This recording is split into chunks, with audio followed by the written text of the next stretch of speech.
nighttime when we went in there, so we wouldn't have seen that effect. And the other interesting thing is that it was completely decked up for the Scaresville.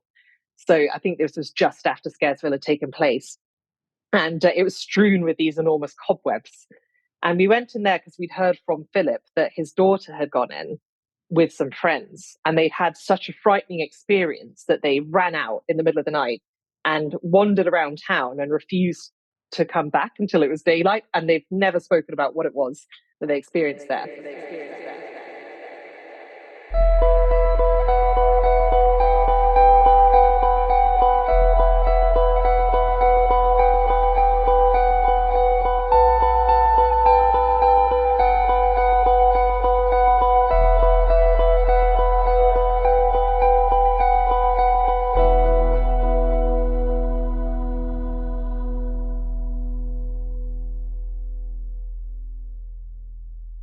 Hello and welcome to today's episode of Your Ghost Stories podcast. A few months back, I visited a place named Kentwell Hall in Suffolk, and whilst doing some research, I came across an interesting blog post from a writer named Sophia Adamowicz. It was about how she had stayed the night in the haunted room in this huge manor house. Since then, we've spoken a little over email, and I thought it would be great to get Sophia on the show. So let's get on with it. Your ghost stories. Your ghost stories. Hey Sophia, it's great to have you here. Thanks so much for taking the time to join me this evening. Please take us back to the start and tell us a little bit about yourself, where you grew up, your background, and what keeps you busy today. Thank you. So in this day and age, I'm a writer, live just outside Cambridge in a place called Newmarket. And I also tutor. So I tutor English and a bit of history, and also run writing workshops in East Anglia, so in Newmarket and Ely primarily. In terms of, going right back to the start, I've always had this obsession with the supernatural and anything spooky. And I'd say there were sort of three big influences on me when I was a kid. So one was the National Trust Ghost game. I don't know if you know it, but it's like a kind of card matching game. So you have the ghosts on some cards and then the National Trust properties on other cards. And you're supposed to, it's like a memory game, be able to match them up without looking. And I got very interested in, finding out which ghost haunts which property and then going to check out the different stately homes. So it was a great marketing tool by the National Trust. And then I was also, really deeply interested in ghost films, and supernatural horror. So I remember when I was about 4 years old, I was playing a board game with my dad one night, and the 1963 version of The Haunting came on TV, and the opening sequence is just so evocative. It has Hill House, it's silhouetted against a sky, and then the voiceover, like an evil house, the kind that some people would call haunted. It's like an undiscovered country waiting to be explored. And I was totally entranced by this and just completely stopped what I was doing. And my parents had to record it, and I've just loved it ever since. And then I was also really into, just looking at pictures of ghosts. So like in the National Trust game, but I also had this book called Ghosts, The Illustrated History by Peter Haining. And it was full of these amazing sort of spirit photographs. And sort of from there, I kind of adopted this persona of like a kind of ghost investigator, and I call myself Theodora after the character in The Haunting. And sort of wherever my parents took me, I would do like a little supernatural investigation. And I've got some notes in the front of it. So I stuck some Polaroid pictures of this house we stayed in called Southholme, which was near Horncastle. And so my very dyslexic notes say, next to a graveyard and haunted. The feeling of something watching you and a dead rabbit in the garden was spooky. My grandma had the feeling of something in bed with her was scary. I fell down the stairs, shaken by the sight of an abnormal shadow. So that was me being convinced by that property. But then in the back, I have the Maynard Arms, and it says, it had a reputation of haunting, but I did not see or sense anything. Signed, Theodora. So I've never quite, grown out of that childhood, really. I don't think. I read some of your short stories online, and I've got to say you're a fantastic writer with a powerful imagination. Um, so what else is it that draws you to these darker themes in your writing? That's a really good question. I think always there's a sense of place that makes me interested in pursuing a particular kind of story. It always starts off with a place. Um, so, for example, in I think the most recent one that you can access online, called A Real Boy, sort of a retelling of Pinocchio, but it's based on just when we were driving around Tuscany, me and my partner's family during the summer holidays last year, and there were all these marionettes hanging from trees outside people's houses, and kind of weird spears sticking up in their garden. And then there was a hitchhiker waiting at the bus stop, and he had these very intense eyes. And we thought we'd better get out of here quickly. So I think it always does begin with a sense of place, and then any kind of stories that are attached to that. But also, I think I'm very interested in. I mean, it sounds very dark, this, but interested in abuse and mental health issues, and so those are themes that always come up in the writing as well, and kind of obviously these things are played out in the settings that are themselves very evocative. As I understand, you love visiting spooky places, which we spoke about right at the beginning, and you're currently in a very spooky place, which most people wouldn't spend the night in with other people, let alone by themselves. Um, so I think I read somewhere that you've not actually had any supernatural experiences in your adult life. Um, can I ask where your beliefs lie when it comes to the paranormal? Did you have any other experiences in childhood? I mean, besides the entry that I just read for you, about Southend Cottage, I think the only thing that could be construed as a supernatural experience from my childhood, which is again quite a weird thing. But I predicted the death, or I thought I predicted the death of Brian Mosley, who was an actor from Coronation Street, and I think this was during my Theodora phase. I was just so entranced by that character, and I adopted this belief that I was psychic. And one night, this is when I was about 10 or so, I sat before the mirror and I sort of like tried to channel, psychic energies. And I was like, I'm going to predict the death of somebody. I'm not going to leave this seat until I've written down the name of somebody who I think is going to die. And I wrote down, I didn't know his name. I just said, old guy from Coronation Street who just died in, this episode. And then he died like a couple of weeks later after that. And I was sort of convinced from that point that I was psychic, but that's never really played out. I mean, you get feelings like everybody does, but I don't think I'm particularly psychic or anything. Um, and so, in terms of beliefs, I would say that I've become a lot more skeptical as I've got older, and I think that's to do with sort of studying quite a lot.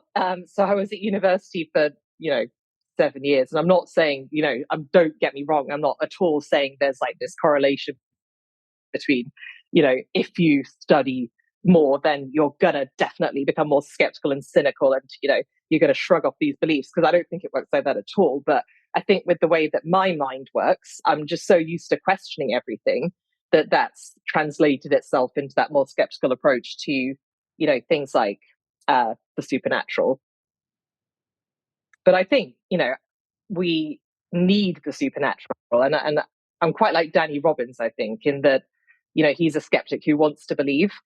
And I think if we didn't have this belief in like a world beyond ours, and if it was completely proven that these things couldn't possibly exist, which it never can be, but if that was the case, then I think we'd lose so much. It's just such a kind of rich cultural heritage, and produces just so many great ideas in art that it would be such a shame if like the skeptical viewpoint became like the dominant narrative, and we lost uh, that more kind of mysterious side of things. I couldn't agree more myself. As somebody with a podcast talking about ghost stories, I think that 99% of the time there is a logical or scientific explanation as to what's going on. a lot of the time it can be psychological, and yeah, so it's so important to have that air of skepticism when delving into the supernatural. But yeah, like you're saying as well, it's just really fun as well. And as a human, just the mystery of it is really important. And yeah, it just gives a bit of fun and brings that to the surface. Can you talk about your experience of staying in Kentwell Hall? Yeah, sure. So shall I give you a little bit of a history about the property and the stories that are told about it first? That would be amazing. Yeah, so I spoke about it previously on a previous episode, but yeah, you could probably put it in much more poetic words than I ever could. Well, I mean, I don't know about my poetic words, but there is an actual poem that I could read out, which is by an anonymous author, that mentions Kentwell Hall and like a ghostly uh, incident that happened there. Please go for it. So I grew to know Kentwell Hall through Scaresville. So every year, obviously not during COVID, but before COVID and after, they have this event where all of the grounds are sort of transformed into this um, the wonderland of horror, and you have these structures where they build like maze-like passages, and then you go into different rooms, and you can't find the exit, and then somebody will jump out of a hidden door dressed as a freaky clown or something. And they have like lots of different sites. So they'll have, like a hillbilly property and sort of a Wild West and, purgatory like imagery in another place. So it was really varied and like a really cool place. And I was there with my friend, and he's an archaeologist and a historian, and he knows the owner of Kentwell Hall really well. So he asked Philip and Judith if we could spend the night in this haunted bedroom, and they said yes, and I was really intrigued. So I did a little bit of looking into the history of it. So it's a Tudor hall. It was built in the early 16th century, and it was in the Moore family for quite a long time. So from 1706 to 1823, and the last Moore owner was Richard Moore. He had this very ill-fated marriage to a woman called Sydney Arabella Cotton, and the marriage ended because she was having an affair with the young steward who was helping her with inverted commas bookkeeping while her husband was away. And they had a very public row, which then ended with the butler telling Richard that Sydney had been unfaithful, and they filed for divorce. And relevant to the story as well is that Richard was doing quite a lot of renovation work on the house. I mean, we say renovation work, but not actually renovating it, very well. It was very ill-advised work. And he he did away with the long gallery, which ran the length of the house. And then when it passed into the hands of the next owner, so Robert Hart Logan, who'd actually previously rented it, during his time as the owner, this haunted room was created from what was previously the long gallery. So the story goes that, that there is a woman who haunts what used to be the long gallery, walking kind of above the current level of the floor, because the long gallery was 4 foot higher than the current rooms. And there's a possibility that this has sort of become intertwined with the history of Richard and Sydney, and their very kind of public falling out. And this idea of a marriage that ended badly, even though obviously Sydney didn't die. She ended up marrying the steward, happily for her. But that might all kind of feed into it. And then we also have this ballad, which I can read to you if you've not already had that on the podcast. Please do. So yeah, this ballad, as far as I could tell, first appeared in 1825. So it was in this magazine called the Minerva, and it then, I think, was reprinted, or at least a note on this copy that I've seen of it said it was reprinted in Fulcher's Lady Sudbury's Pocketbook in 1838. But it must have been written before 1825 if it appeared in 1825. So probably before these renovations were taking place at Kentwell Hall, before the Long Gallery was destroyed. So I'll read it to you as best I can. Listen, oh listen, and you shall hear the sound of a lady's lute. Anon the strain comes hurried and drear, and then the chords are mute. Look out, and you shall espy the form of a lady fair. Did you mark how slowly she glided by, and her look of wild despair? Behold her cheek as she passes again, 'tis pale as the cold, cold snow, and her heaving breast, how it throbs with pain, and how her tears, how fast they flow. And see, she snatches the lute once more to breathe out her evening song. Now heaven defend thee, lady fair, and shield thy life from wrong. And who is this lady whose soft lute tells a tale of such deep fraught woe? And why is her cheek so wan with grief? And why do her tears still flow? Hush, hush, 'tis a question you may not ask, or may not be answered here. Come away, the night draws on, and such a sad tale you shall hear. The lightnings glare, and the rain beats fast, the wind blows sullen and strong, and the friends of the tempest are borne on the blast, and shriek as they swoop along. 4 men are seated in Kentwell Hall, carousing with drunken glee. Though the thunder roars and the hoarse winds howl, their wassail seems louder to be. Drink on, my merry men all, drink on, cries Sir Gilbert Vere. Sir Gilbert is master of Kentwell Hall, but why are these fierce men here? Sing on, my merry men all, sing on, cries Sir Gilbert Vere. Though abroad the tempest may badly brawl, it can never reach us here. Sorry, changing page. 'Tis the midnight hour, and lights are seen hurrying to and fro. Hush, did you mark how the wild winds keen came mingled with sounds of woe? And did you not see a figure in white by the fitful lightning's flash in the deep, deep moat to rise no more, fall down with a fearful splash? 'Tis gone, and the cold stream flows as before, flows on so calm and still. Now heaven defend that lady fair, and shield her life from ill. Ride away, my merry men all, ride away, cries Sir Gilbert Vere. And when we return to Kentwell Hall, again we'll hold good cheer. But Sir Gilbert may mix with the wassailing, but cannot know peace again. He may sit at the board, he may list men sing, but pangs in his bosom remain. And his cheek is wasted, his eyes sunk tight, and fearfully dark they scowl. He rests not by day, he sleeps not by night, and shudders when tempests howl. There used to be merry in Kentwell Hall, those revels are passed away, and the wayfaring man, who was wont to call, now journeys no more that way. And the huntsman's horn no longer sounds to the chase at break of day. No more are heard the deep-mouthed hounds when the wild deer stands at bay.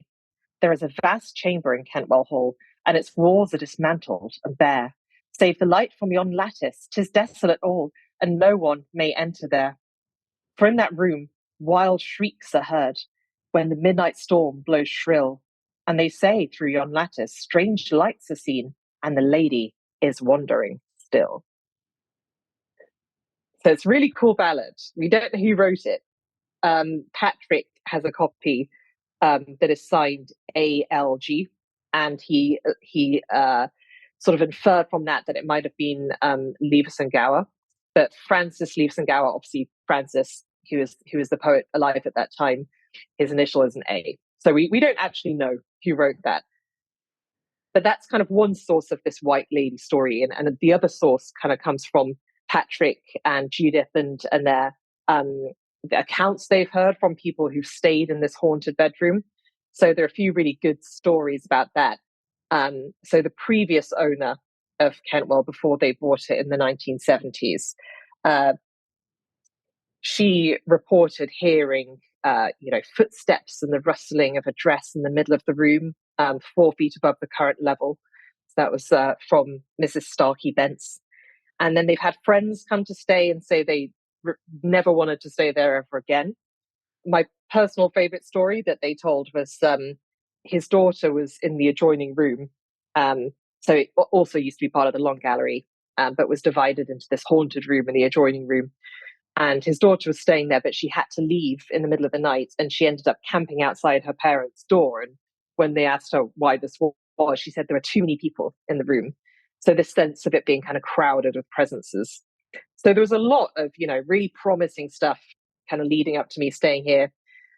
So I went along with my partner, who's even more of a skeptic than I am, not at all interested in horror, was actually slightly resentful of the fact that I was driving him out quite late on a Friday night after work, and he was feeling very tired. But anyway, he came along, and my friend who knows Philip and his husband, and we sort of actually started the night not in the haunted bedroom, but in the camera obscura. So um, there's this octagonal building that's one of the outhouses of Kentwell Hall, and it's like this little black box really, where there's only a pinprick of light that's allowed in, and on a bright day you can see the projection of Kentwell Hall on the walls.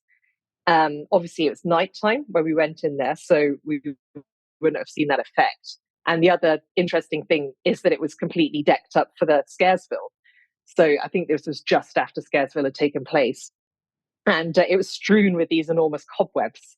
And we went in there because we'd heard from Philip that his daughter had gone in with some friends, and they had such a frightening experience that they ran out in the middle of the night and wandered around town and refused to come back until it was daylight. And they've never spoken about what it was that they experienced there. So I was really keen to go in. And, we started off in sort of introducing ourselves, asking the presence to make itself known. And the only thing that happened there was that I tripped over one of the cobwebs, and that really freaked people out. But that wasn't a ghost. That was just me being clumsy. And we stayed there for a while and didn't really feel anything. So then we went up to the haunted bedroom, which is a really, interesting room. It's got a lot of like Victorian decor still, and it's dominated by this huge double bed that we couldn't sleep in because it's a very precious piece of furniture. So we camped on the floor. And the wallpaper is all kind of damp and peeling, beautiful pattern of flowers and birds, but it is definitely looking worse for wear now. And then you kind of ascend upwards to the bathroom up this little set of stairs, and the bathroom itself is sort of possessed by pigeons. You can hear them scrambling around above you, and calling out to each other. So it was a really, really good setting for staying the night, having a vigil, and we stayed up for quite a while. And then when sort of it was obvious that nothing was going to happen, people started settling down to sleep. I never actually sleep very well the first night somewhere anyway, so I knew I wasn't going to sleep brilliantly. So I mostly stayed awake all night. There was just one bit where I think I fell into a very light sleep and thought I heard my partner having a really frank conversation about our relationship with the other two people in the room. But I hope that was a dream. And the only thing really that I felt was cold. And that could very much be accounted for by the fact that I was lying on the floor in a sleeping bag. I wasn't wrapped up in loads of blankets or anything. But my friend, who's the one who knows Patrick and got us to go there in the first place, had some really, really creepy dreams. So, this is all sort of written down in my blog in his own words. But, he was dreaming about pieces of furniture moving by themselves, sort of like masses of flesh, kind of bubbling in the grounds and reaching out, and this idea that you could transform into something inhuman. And then when he was awake, he heard this voice that sounded, as he said, like a goblin voice, sounded very inhuman, just behind him and above him, saying yes. And he was utterly freaked out by this and said he would never stay there again. So the haunted room had an effect on one person, just not me. That's crazy to hear about your friend's dream. What do you think was happening there? Do you think it was just the fear inside him of kind of knowing, being in that place so creepy and spooky, basically alone at night? And do you think it was just the fear that bubbled up in him, or do you think something paranormal was perhaps going on there? Well, I mean, I would say it's probably most likely that, the dreams themselves were inspired by this anxiety of being in this unfamiliar place that has a reputation. In terms of the voice, he says that he was fully awake when he heard it, so it wasn't part of like a hypnagogic state. So, I mean, he's convinced, but for me, I think there is this really kind of fine line between when you think you're awake and when you're still experiencing some of those those things that you have during sleep. So last night, for instance, had a really bad night's sleep in this spooky place I'm staying in right now, because I was in this room at the top of the stairs, and you can see the staircase coming up, and that was making me feel quite paranoid anyway, because my head was just filling with visions of, like, what if somebody comes up the stairs? What if I see a figure floating up, like, at the top of the banister or something? And what if I hear the pattering of feet? It's just like, what if, what if, what if? And eventually I did end up falling asleep. And then I heard some sort of banging downstairs. And I don't know if that was in my dream or in the house. And then, like a few minutes later, I felt like something almost shake the bed, like a bang that shake the bed. But again, that could have been a dream, because I had to really draw myself out of sleep, because I was saying to myself, look, I'm going to change rooms. I'm going to get out. And I sort of drew myself out of bed and made myself change rooms. It was really hard, actually, to pull myself out of that state of sleep. But it became, like, very conscious.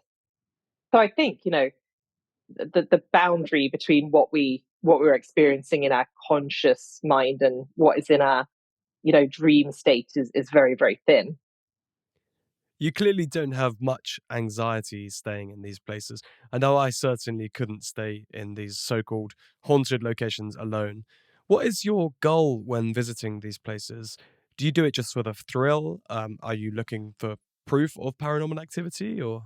I would say that I do have anxiety staying in places like this, but and certainly this week, because I'm here alone, and I'm here for, from Monday to Saturday.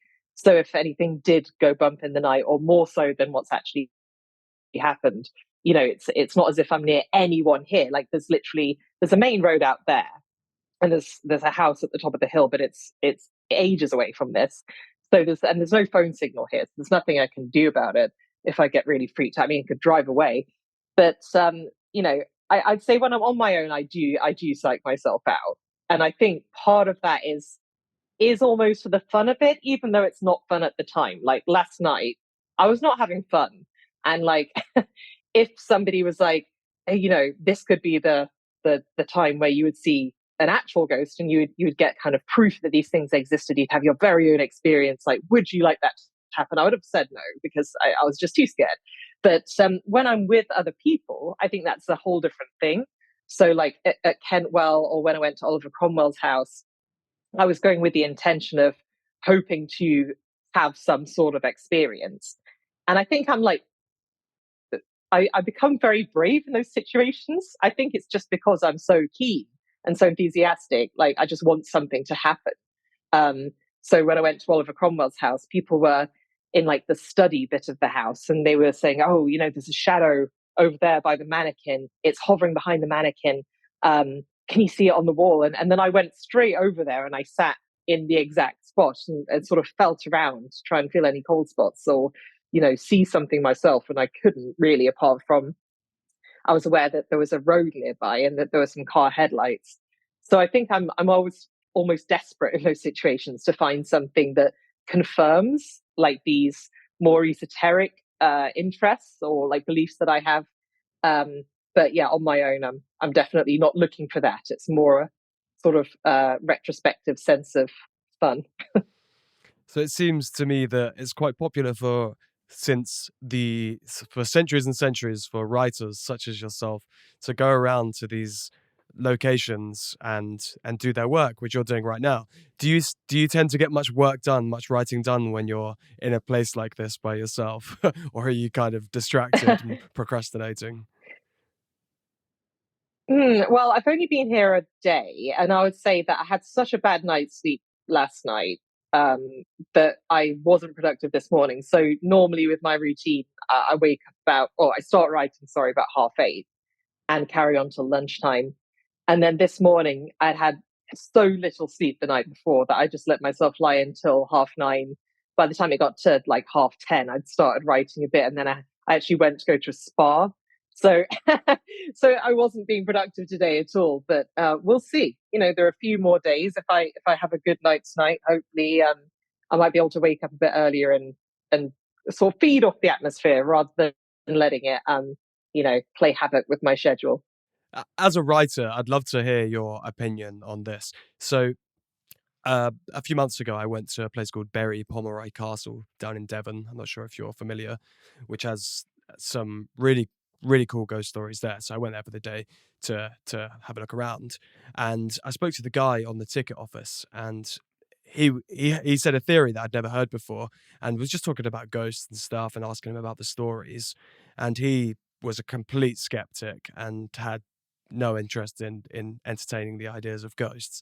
But his theory was that, so back when tourism became popular, um and travel became more accessible, that writers were writing about these places, such as the place you're in right now and Kentwell Hall, to have these ghost stories to bring in tourism.